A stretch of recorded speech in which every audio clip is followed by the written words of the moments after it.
In a world that never stops shouting, there is a profound and quiet magic in those who know how to listen. Imagine for a moment a bustling city street during the evening rush hour. The air is thick with the noise of blaring sirens, hurried footsteps, and the endless hum of machinery. Most people walk through this chaos with their heads down, completely insulated by their own immediate needs. But there are a rare few who walk through that exact same street and feel the unseen current of human emotion flowing around them. They notice the heavy shoulders of a tired mother on the bus. They sense the unspoken grief of a stranger staring blankly into a coffee shop window. If you are one of these people, you belong to an extraordinarily rare fraction of humanity. Often referred to in psychological circles as the rarest personality archetype, you are the quiet visionary, the deep feeler, the solitary empath. You possess a unique architecture of the mind, one that blends profound emotional resonance with an almost startling capacity for deep, introspective thought. But existing as a person of such immense depth in a world that consistently rewards shallow interactions can feel incredibly isolating. It can feel like walking through life speaking a beautiful, complex language that no one else around you seems to understand. Today, we are going to embark on a cinematic journey into your inner world. We will explore the hidden truths of your existence, not just to analyze them, but to validate the beautiful complexity of who you are. This is a space of healing, a quiet sanctuary where your deepest struggles are finally acknowledged and your greatest gifts are celebrated. Let us begin with the very core of your being, your sensitivity. For a long time, society may have told you that being sensitive is a flaw. You might have been told to toughen up, to grow thicker skin, or to stop taking things so personally. But this is a profound misunderstanding of how your mind operates. Your sensitivity is not a fragility. It is a highly advanced emotional radar. You do not merely observe the feelings of others, you absorb them. When a friend sits across from you in tears, you do not just hear their words.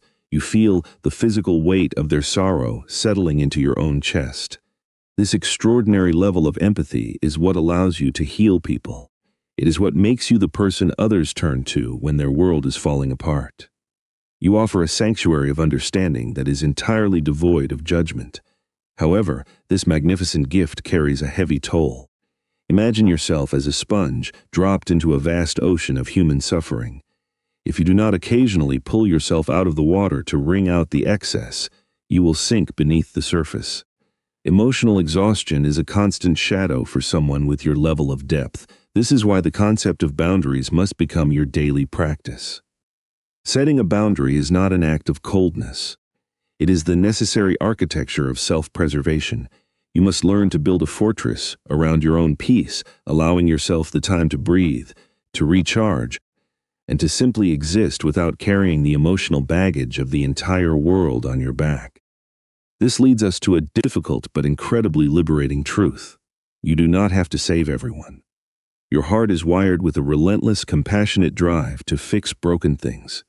Whether it is a fractured relationship, a struggling family member, or a societal injustice, your instinct is to rush in and provide the scaffolding that will hold it all together.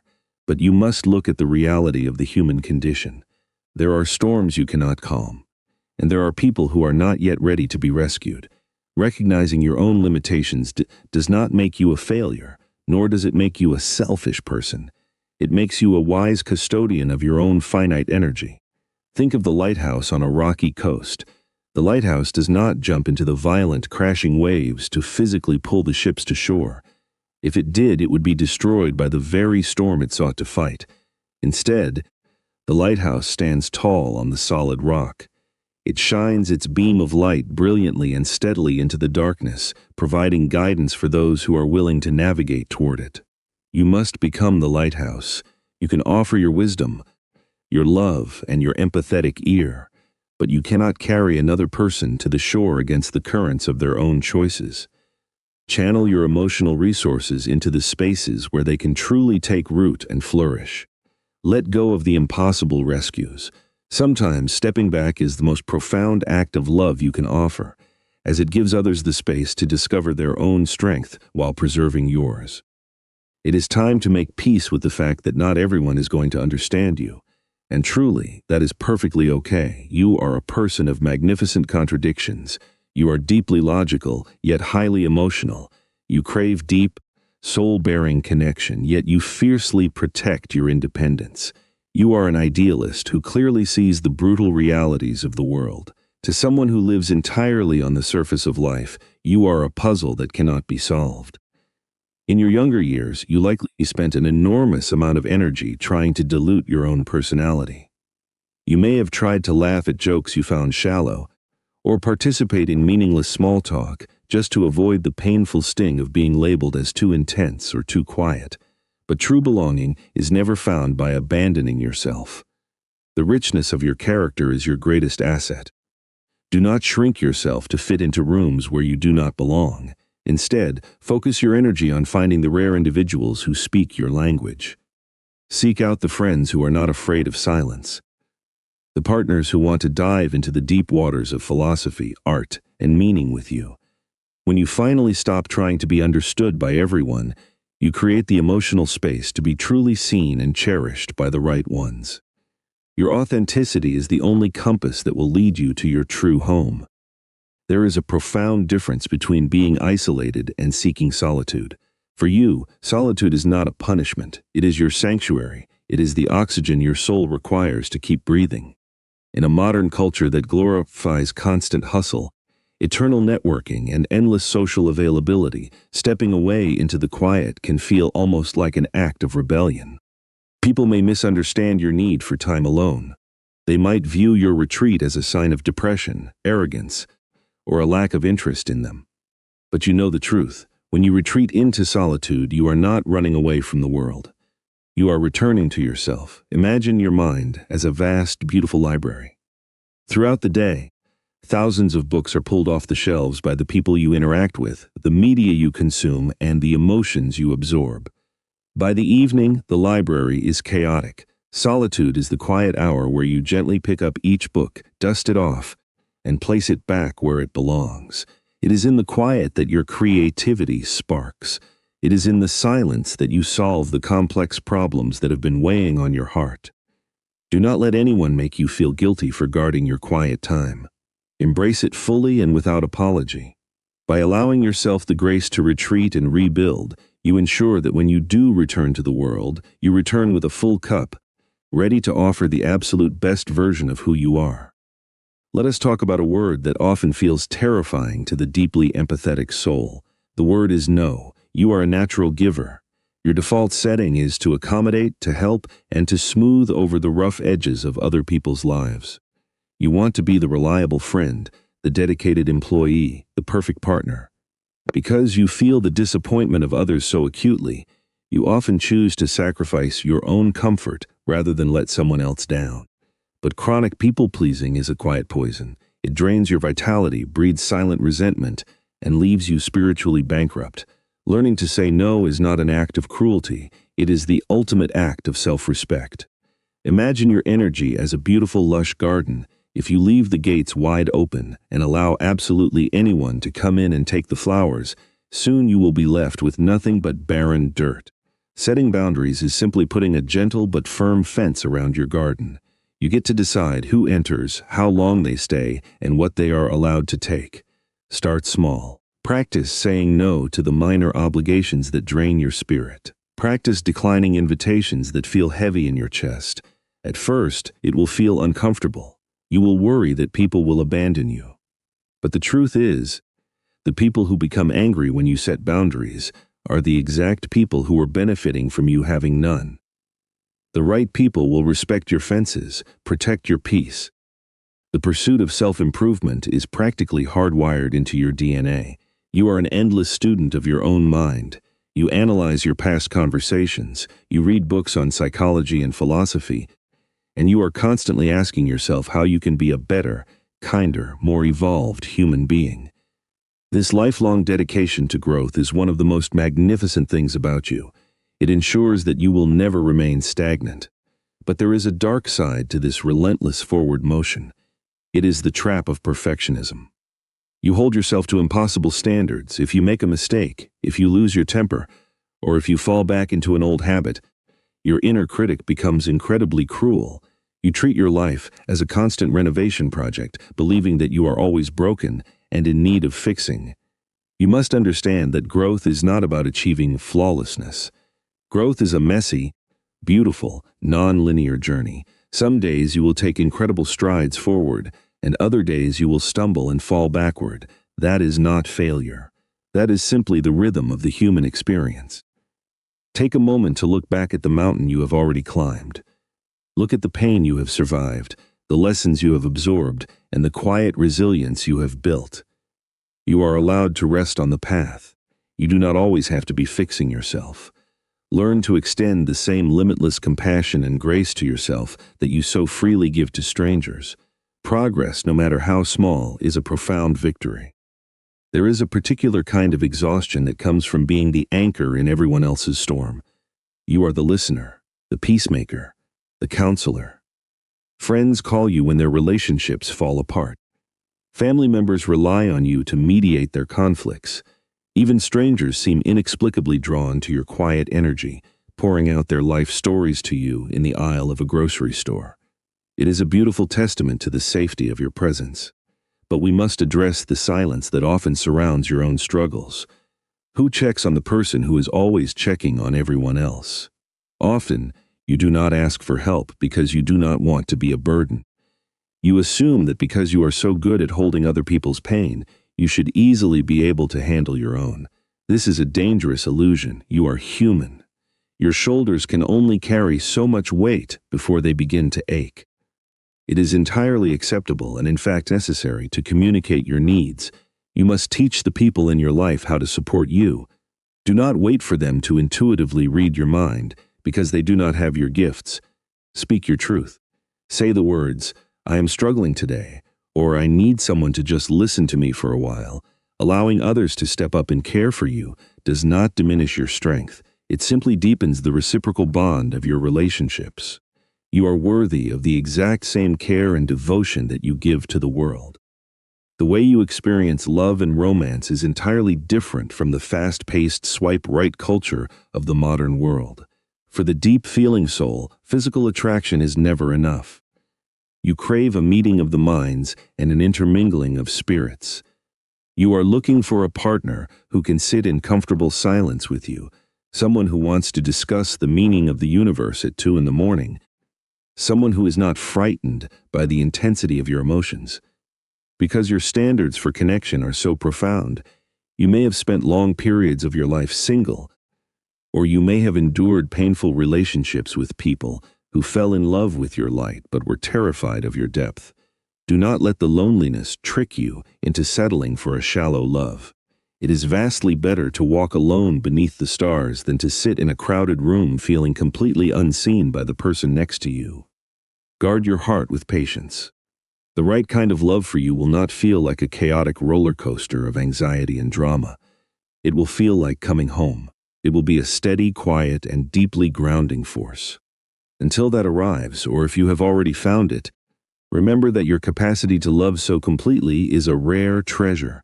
Do not cast pearls before those who only know how to value ordinary stones. Hold out for the profound connection your spirit naturally demands. Let us reflect on the concept of purpose. Many people wander through life searching for a single grand mission, a specific job title, a massive achievement, or a moment of fame that will define their existence. As a quiet visionary, your sense of purpose is rarely tied to a corporate ladder or external applause. Your purpose is woven into the very fabric of how you interact with the universe. Your calling is not necessarily to stand on a global stage and shout.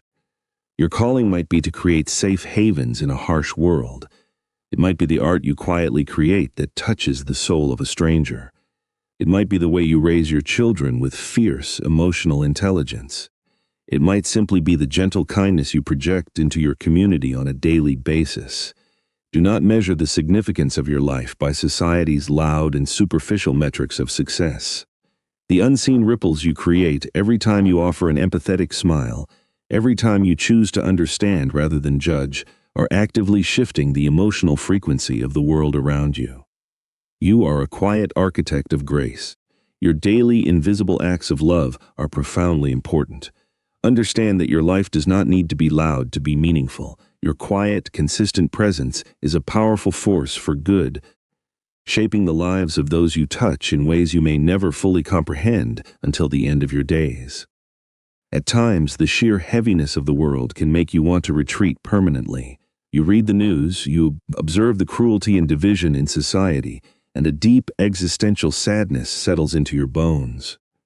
It is perfectly natural for a highly sensitive person to feel overwhelmed by the collective pain of humanity. During these periods of darkness, it is vital to remember the principle of grounding. When your mind is spiraling into the grand, unfixable tragedies of the world, bring your focus back to the immediate present. Look at the literal ground beneath your feet. Step outside and feel the cold air on your face. Listen to the wind moving through the branches. Touch the rough bark of an old tree. Nature is the ultimate sanctuary for a soul like yours. The earth does not judge, it does not rush, and it does not demand anything of you. It simply exists, offering its silent strength. When the human world becomes too loud and too cruel, allow the natural world to remind you of the slow, beautiful, and enduring cycles of life. The winter always gives way to the spring. The storms eventually run out of rain. By grounding yourself in the simple, physical realities of the present moment, you stop the emotional spiral. You remind your nervous system that right here, right now, in this exact second, you are safe, you are breathing, and there is still quiet beauty to be found. Creativity is not just a hobby for you. It is a fundamental survival mechanism. Whether you write, paint, cook, garden, or build, the act of taking your complex internal emotions and manifesting them into something tangible in the physical world is how you process your life. Often, your deepest feelings are too complicated to be captured in mere conversation. They require the language of art, of metaphor, of creation. Do not neglect this vital part of your spirit. When you are feeling stuck, drained, or lost, it is almost always because you have stopped creating. You do not need to produce masterpieces for the public eye.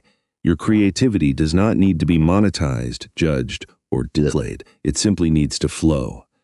Write terrible poetry in the middle of the night just to get the tears out of your chest. Paint a canvas with dark colors when you are angry and throw it away the next day. Sing in your kitchen when the house is empty. Treat your creative pursuits as a sacred ritual of mental health. It is the release valve for your soul. By channeling the intense energy of your emotions into creative expression, you prevent that energy from turning inward and transforming into anxiety or depression. Give yourself permission to play, to express, and to create, simply for the absolute joy and relief of doing so. You must learn to forgive yourself for the times you need to shut down. There will be days when you cannot answer a text message. There will be weekends where the thought of leaving your house feels like climbing a mountain. In a society that demands constant availability, you might label these moments as laziness or failure.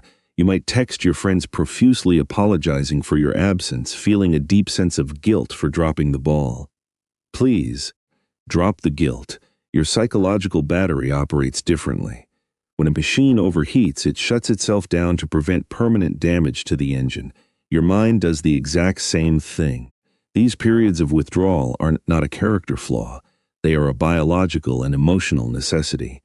During these times, your subconscious mind is working overtime, processing the immense volume of data and emotion you have absorbed over the past weeks.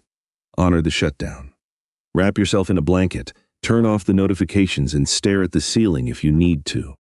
Do not try to force productivity out of a tired soul. The people who truly love you will understand that your silence is not a rejection of them, but a necessary retreat for your own survival. When the battery is finally recharged, you will return to the world with renewed clarity and strength. But until then, allow yourself the absolute luxury of resting without a single drop of guilt.